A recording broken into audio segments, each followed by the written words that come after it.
உப்புத்தூள். எல்லோருக்கும் வணக்கம்.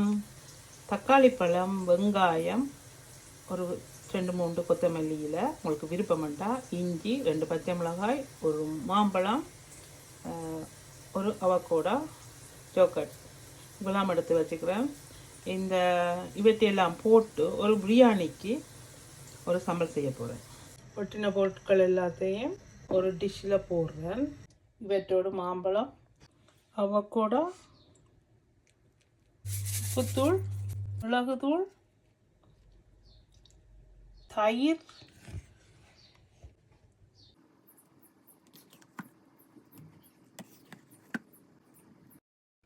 எல்லாத்தையும் சேர்த்து மிக்ஸ் பண்ணிவிட்டு நீங்கள் சாப்பிடலாம். பிரியாணியோடு சாப்பிடலாம், ரொட்டியோடு சாப்பிடலாம், சப்பாத்தியோடு சாப்பிடலாம்.